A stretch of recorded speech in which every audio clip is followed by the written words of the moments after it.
এইখানে আমি ডিম নিয়ে নিয়েছি, ডিমটা সেদ্ধ করে ছিলে নিয়েছি, আলু নিয়েছি, পেঁয়াজ মরিচ তো তরকারিতে থাকবেই। বলেন তো আজকে কী রান্না করব?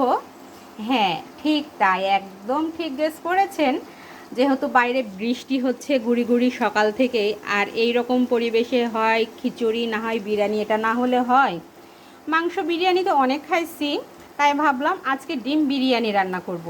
এর আগে আমি কখনোই ডিম বিরিয়ানি করিনি, আজকে লাইফে ফার্স্ট টাইম করছি। আর ভাবলাম আমার বন্ধুদের সঙ্গেও একটু শেয়ার করি। আসসালামু আলাইকুম এভরিওয়ান। এইদিকে তো কড়াইয়ে তেল গরম করতে দিয়ে দিয়েছি, আর এখন এর মধ্যে আমি আলু আর ডিমগুলান একসাথে দিয়ে ভেজে নিব। আলুগুলা দিয়ে দিলাম, এখন এই তো সেদ্ধ করা ডিমগুলাও দিয়ে দিলাম, সাথে দিব সামান্য একটু হলুদ কালারের জন্য। আর এখন এটা আমি ভেজে নিব। ডিম আর আলুগুলান আমার ভাজা হয়ে গেছে, দেখে কি সুন্দর একটা কালার হয়েছে। এখন এগুলো আমি উঠাই নিব। ডিম ভাজা, এত কথা বলা যায়। পেঁয়াজটা দিয়ে নিয়েছি, আর এখন পেঁয়াজটা আমি ভেজে নিব।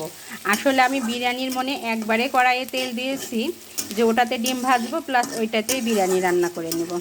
পেঁয়াজটা তো আমার মোটামুটি ভাজা হয়ে গেছে, আর এর মধ্যে দিয়ে দিলাম এখন আদা রসুনের বাটা। এখন আদা রসুনটা দিয়ে একটু ভেজে নেব, আর এর সাথে সাথে সব মশলা যা যা লাগে অ্যাড করে দেব। এর সাথে দিয়ে দিব এখন স্বাদ মতো লবণ, আর দিয়ে দিচ্ছি একটু মরিচের গুঁড়া, দিয়ে দিব একটু টমেটো সস। আর এখন মশলাগুলো আমি একটু কষিয়ে নেব। আর এই পর্যায়ে এখন আমি গরম মশলা অ্যাড করে দিলাম। এখন এটা দিয়ে একটু আগে ভালোভাবে কষিয়ে নেব। এখন এর মধ্যে আমি কিছু কাঁচামরিচ অ্যাড করে দিলাম, আর এর সাথে এখন আমি সেদ্ধ করে ভেজে রাখা আলু আর ডিমগুলান দিয়ে কষিয়ে নেব। মশলাটা থেকে আমি ডিমগুলা উঠাই রেখেছি, আর এখন এর মধ্যে চাল দিয়ে দিলাম। এখন চালটা আমি পরিমাণ মতো মশলার সাথে ভেজে নেব।